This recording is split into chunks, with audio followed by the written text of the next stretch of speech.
experiment part of this experiment is very small and yet simple also. But there are a lot of calculations which are involved in this, and we have to plot two graphs for this experiment. First, let me come to the experiment part of this particular experiment. So we'll be given with a radioactive source which is cesium. We have to place it here, and we have to insert in each slot, and we have to measure the distance over here. Basically, the main distance between this experiment and the first experiment, which is GM counting characteristics experiment, is that here what we are doing is we are placing cesium here, and we are varying the distance from the collector actually. But there we keep it at one particular place, and we are varying the voltage. That is the main difference. So what we do is I take this particular slot as my serial number 1, and I measure the distance from top of the first slot and the top of the slot where I've placed my cesium source. So I take R values for each slot. So the basic trick over here is, what happens is, as I increase the distance from the collector, as I increase the distance of my cesium source from the collector, what happens is the number of atoms that the receiver receives becomes decreasing. As the name of the experiment already suggests, verification of inverse square law, so it is inversely proportional. So as I go down, what happens is the count goes on decreasing. So I reach my last slot. I take a count. So here what I'm getting is my count is 192. So I have to increase it again. So that we are doing this because we get a more precise value, and we can take the average of it and get a more precise value. So again I go on decreasing the distance. This time what happens, my count goes on increasing since it is inversely proportional. So I go on decreasing the distance. I repeat again. Suppose this is my cesium source and it has been placed in this particular slot. The distance that I have to measure it using a scale. I have to take it in centimeters.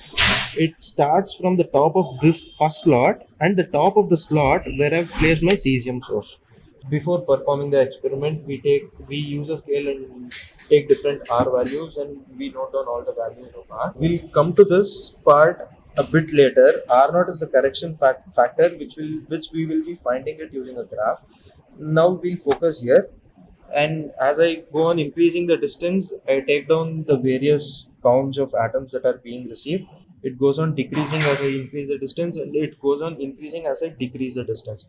I take average of the two, and and after performing all these, I'll just keep it at one random place, and I remove of the radioactive source, and then I turn on the machine and I start receiving atoms in the background, which is nothing but in the absence of a radioactive source. That is my background count for 30 seconds, which we'll be doing.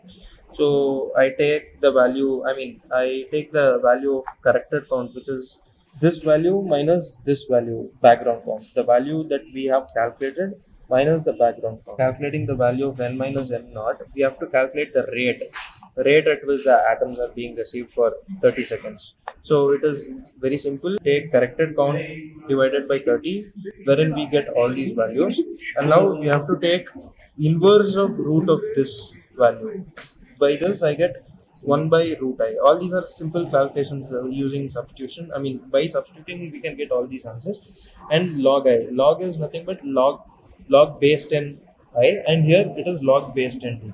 By doing this we get all these values, and now it comes to plotting graph, where our first graph is 1 by root I versus the values of R. So we are plotting this value versus this value. When we do so, we get a straight line. Straight line does not pass through the origin, but it cuts the y-axis at some point. Let this value be at about less than 0.5 centimeter, 0.5 units to be precise.